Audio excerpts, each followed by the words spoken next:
재난지원금을 두고 당정이 또 충돌했습니다. 오늘 기재위 회의에선 10년 전 무상급식 논란까지 거론됐습니다. 지금 홍남기 부총리는 10년 전에 있었던 성별복지 논쟁을 다시 불러일으키고 있거든요. 저는 매우 옳지 않다고 생각합니다. 어떻게 생각하세요? 예, 저는 그렇게 생각하지 않습니다. 그러니까 아동에 대한 급식비하고 네. 전 국민들에게 대해서 지원금을 주는 거는 같은 차원의 문제가 저는 그럼 이건 아니라고 어떻게 생각합니다. 또 생각하세요? 재정 여건도 있고 또 여러 가지 상황상을 봤을 때 소득과 자산이 높은 최상위 계층에 대해서 지급하는 것은 적절하지 않다고 판단하고 있습니다. 홍남기 부총리, 그간 정치권의 요구에 밀려 홍백기라 불리기도 했지만 이번에는 강경한 모습이었는데요. 정부는 전 국민 지급 절대 불가, 선별 지원 쪽에 무게를 실은 거죠. 그런데 당정에서는 소득 하위 90% 지급 얘기까지 나왔습니다. 당초 전 국민 재난지원금을 주장한 여당도 소득 최상위층을 뺀 선별 지급으로 가닥을 잡아가는 분위기인데요. 하지만 10%만 제외하는 게 무슨 선별 지급이냐란 지적과 함께 대상에서 제외되는 상위 일부분을 나누는 행정비용이 더 많이 든다는 지적도 함께 나왔습니다. 재난지원금을 둘러싼 당정의 줄다리기, 어느 쪽으로 결론이 날까요? 예, 세 번째 주제는 전국민 지급 또는 하위 70%, 바로 재난지원금 얘기입니다. 오늘 당정협의회가 있었는데 당과 정부가 또 생각이 달랐습니다. 당은 전 국민 다 주자, 다 힘들었는데 이런 입장이고, 정부는 홍남기 부총리 얘기는 더 없는 사람, 사실은 뭐 이제 하위 소득 기준 하위 70%인데요. 70%에 더 두텁게 주자라는 의견으로 부딪혔습니다. 뭐 무상급식 얘기까지 앞서 보니까 나왔던데, 뭐 어느 쪽 의견에 더 동조를 하십니까? 그러니까 저는 이게 논란을 벌일 사안인가 싶습니다. 왜냐하면 1차 재난지원금을 전 국민 지급을 했어요. 그러면은 이제 와가지고 이번에는 70%만 하겠다. 그럼 그때는 맞고 지금은 틀리다, 이런 얘기잖아요. 정부 정책이 저런 식으로 되면 저는 안 된다고 보고요. 그리고 제가 이번에 기획재정부에서 얘기하는 것 중에 가장 이해가 안 되는 대목이 70% 국민들에게는 보편적으로 지급을 하고 상위 30%에게는 신용카드 캐시백을 해주겠다. 그것도 정부 재정이 들어가는 거거든요. 근데 왜 신용카드사 좋은 일을 시킵니까? 상위 30%한테도 다 주는 것과 캐시백을 해주는 것과 돈 차이가 나봐야 그렇게 나지 않습니다. 그러니까 이거는 이상한 정책을 내놓고서 말도 안 되는 지금 주장을 기재부가 하고 있다고 보고, 그리고 지금 국채 발행 뭐 여러 번 했죠. 그다음에 추경 여러 번 했고, 그래 봐야 지금 우리 국가 채무 비율이 늘어나는 건 맞지만 GDP 대비 50%가 안 넘습니다. OECD 국가들 중에 가장 재정 건전성이 높아요. 근데 이 전 세계적인 유례 없는 팬데믹을 통해서 다른 나라, OECD 다른 나라들이 재정 지출을 하는 거 보면 결국 코로나 이후에 본격적인 경기 회복의 마중물을 만들기 위해서 아주 적극적인 재정 정책을 쓰고 있는데, 근데 유독 대통령께서도 그렇게 말씀을 하시고 국회에서도 그에 관해서 그 대략적인 그런 그 의견 공유가 되고 있는데, 기재부가 저렇게 버티는 게 저는 이해가 안 갑니다. 그러니까 이게 기재부의 나라냐, 홍남기 부총리 잘라야 된다, 이런 얘기까지 나오는 게 아닌가 싶어요.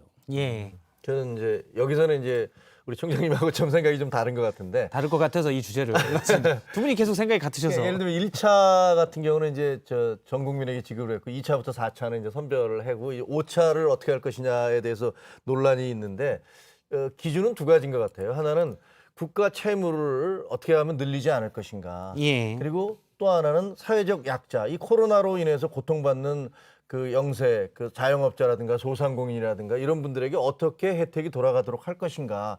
이 두 가지의 접점을 생각한다면 저는 선별적 지원을 해야 된다. 그러니까 지금 사회적 약자들에게 더 많은 지원을 해야 되고, 그리고 우리 사회의 어떤 상위층에 있는 분들은 그거 뭐 안 받아도 그렇다고 해서 그분들에게 크게 그 지장이 있을 건 아니니까 차라리 그 돈이 있다면 하위 계층에 더 많이 주는 게 좋겠다라고 저는 그렇게 생각을 하죠. 저는 생각을 하고, 또 하나는 아니 지금 이 정부가 좀 말하는 게 좀 앞뒤가 안 맞는 게, 지난번에 그 부자 감세라고 그래서 그 종부세 2%를 가지고서 얼마나 그 싸웠어요. 그러면서 부자들한테 뭐 왜 도대체 부자들한테 감세를 해주느냐 그랬잖아요. 그럼 만약에 그 기준대로 하자면 부자들한테는 주지 말고, 물론 뭐 이 기준 되면 제가 받을지 안 받을지 잘 모르겠습니다만 그런 걸 다 떠나서 더 그 하위에 약한 우리 사회적 약자들에게 주는 것들이 더 온당한 일이 아닐까 이렇게 생각은 해요. 그러니까 이거는 옳고 그름의 문제가 아닌 것 같아요. 이건 이제 정책 선택의 문제인데요. 그렇죠. 이미 선택을 했어요. 그리고 그 재난지원금의 성격을 이게 이제 일시적인 코로나 위기 상황에서 국민들이 그동안에 굉장히 고통스러운 상황을 견뎠잖아요. 그에 대한 이제 위로금적 성격도 있고 그걸 통해서 지출을 좀 늘려서 소비 활성화를 이뤄내겠다. 그 효과는 1차 재난지원금에서 어느 정도 입증이 됐던 거고. 근데 그에 대해서 정책을 그렇게 시행을 했으면 일관성이 있어야 된다는 거죠. 이제 와서 상위 30%는 제외하자라고 하는 것에 이게 합리적 논거가 없어요. 예. 일단 그 그러니까- 부분에 대해서는 제가 잠깐 말씀을 드리면 오늘 홍남기 부총리는 기획재정위원회 회의에서 그렇게 얘기를 했습니다. 그러니까 1차 때 전 국민을 다 줬지 않냐라고 박홍근 의원이 얘기를 하니까 민주당의 홍남기 부총리는 그때부터 난 잘못됐다고 생각한다. 라는 답변을 했고요. 그러니까 이제 홍남기 부총리는 그런 식으로 얘기하면 진짜 그만둬야 됩니다. 공무원이 예. 정책을 그 국회에서 만들어가지고 집행을 해놓고 나는 그때도 반대했다. 이건 정치인이 하는 얘기죠. 근데 공무원이 그런 식으로 얘기하면 안 되고 그러면 그때 끝까지 저항하고 옷을 벗든가 하셨어야지. 예. 그때 집행해놓고 이제 와서 그때가 틀렸다. 내 말이 맞다라고 주장하는 것밖에 안 되는데 저는 그건 좀 문제라고 보고요. 지금 이제 이게 상위 30%든 20%든 30%든 제외하면 그걸 선별해야 됩니다. 예. 그 선별하는 데 드는 행정 비용도 굉장히 커요. 속도도 늦어지고. 그러니까 물론 여기에는 어떤 정치적인 목적도 좀 있죠. 정부 입장에서는 추석이 다가오는데 맞아요. 추석 때 뭔가 이제 국민들한테 이 돈도 좀 풀고 또 경기도 좀 이걸 통해서 진작하는 이런 목적이 있고 뭐 그게 사람한다고 하지만 더 내년- 마중물을 넣겠다는 예, 내년 선거를 뭐 의식하는 결정이라고 뭐 하더라도 뭐 당연히 정치권에서 그런 결정을 할 수 있죠. 그러나 이 정책의 일관성이라는 측면에서 또 어쨌든 우리 지금 재정 현실이라는 측면에서 그리고 코로나 이후에 본격적인 경기 회복을 위해서 우리가 재정을 어떤 방식으로 운영할 건지라는 그런 선례가 되지 않습니까? 그런 선례의 측면에서 저는 전 국민 지급이 맞다고 봅니다. 저는 이게 한 가지만 더 예. 보시면 그 사실 정책의 문제이기 때문에 어떻게 결정할 수도 있어요. 그건 많이 고민들을 해서 당정 협의를 해서 해야 되는 건데 이것이 지금 진행되는 과정은 굉장히 모양새가 우스워요. 아니 그 홍남기 부총리가 얘기를 했는데 이 당에서 29명의 의원들이 우리는 반대라고 성명을 내. 예. 그리고 또 더 미래라는 또 다른 의원들이 또 성명을 내. 아니 뭐 어떡하라는 거예요 그거를? 네. 예를 들면 국정 운영을 책임진 분들이 본인들이 예를 들면 당과 그 정부가 서로 협의를 해서 밤새 토론을 하든지 뭐 이틀 토론을 하든지 해서 국민들한테 뭔가를 결정을 내서 이러이러한 이유로 해서 이번에는 이렇게 하기로 했습니다라고 결정을 내려줘야지. 아니 지금 운동권 대자보 붙입니까? 국민들을 상대로 해서 우리는요 이거 반대하는데요 29명이.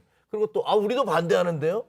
그러면서 뭐 장관 말이죠 뭐 부총리 말 이런 모습 보여주는 건 정권 말기이기 때문에 그러기도 하겠지만 어쨌든 정말 이거 아마추어 정권이냐 이거 4년이나 지났는데 왜 이러냐 이런 식의 국민의 입장에서는 불안해요. 예. 일단 뭐 여기서도 당정 관계를 여당답지 못하게 풀고 있다는 점에 대해서는 저 동의합니다. 사실은 저렇게 지금 국회에서 경제부총리가 여당의 입장에 대해서 막 반박하고 반대하는 모습을 노출하기 전에 예. 충분한 미리. 사전 조율이 필요한데 그런 점에서는 좀 미숙한 점이 있죠. 일단 뭐 시청자 반응을 좀 보면 김땡땡님께서는 줄 거면 다 줘야지 부자들도 세금 내는데 이런 의견을 내신 분도 있고요. 또 한 분은 K5로 시작되는 땡이 많아서 이거 뒤는 좀 빼겠습니다. 부자들은 안 받아도 상관없지 않을까라는 의견을 주셨습니다. 사실 선별 지원이냐 보편 지원이냐는 부분에서는 여론조사를 봐도 많은 부분에서 팽팽히 맞서고 있는 것 같아요. 근데 GA로 시작하는 분께서 국민 세금으로 돈 푼다 안 푼다 하는 게 좀 그렇다. 화난다라고 하신 분도 있었습니다. 오늘 다른 얘기도 잠깐 해볼 텐데요. 검찰 중간 간부 인사 얘기입니다. 오늘 박범계 법무부 장관이 법사위에 출석해서 한 얘기가 있는데 잠깐 스튜디오에서 그 얘기를 듣고 나누겠습니다. 뭐 이런 부분에 대해서는 어떻게 경험이 있는 검사들을 주로 배치하나요? 적재적소에 지금 말씀하시는 예. 적재적소. 왜 웃으시죠? 권력형 비리 의혹 수사하던 분들 다 바꾼 겁니다. 이렇다면 이게 조직의 안정인가? 의혹을 어떻게 보면 뭉개겠다는 것밖에 안 되거든요, 장관님. 지금 재배당 되는 것이죠. 답을 듣기 위한 질문이십니까? 그러니까 아니면 다시 한번 여쭤보잖아요. 성명을 발표하시는 질문이십니까? 예, 오늘 검찰 중간 간부 인사가 있었는데 핵심이 이제 야권에서 얘기하는 부분은 그겁니다. 이른바 이제 정권의 의혹에서 수사하던 검사들이 부장 검사들이 다 바뀌었다. 그러면 그런 수사를 하던 검사들을 바꾼 거는 수사를 못하게 하려는 것 아니냐라는 의혹의 제기인데요. 그래서 앞서 이제 박범계 법무부 장관이 적재적소라고 말하니까 전주의 국민의힘 의원이 웃기도 해서 논란이 되기도 했습니다. 일단 뭐 인사에 대해서 어떻게 생각하십니까? 그런 의도가 좀 있다고 보시나요? 뭐 좀 있는 게 아니라 그것 때문에 했다라고 생각을 합니다. 그리고 저도 기자 생활을 하면서 30년 정도 기자 생활을 하면서 이런 식의 검찰 인사를 처음 봐요.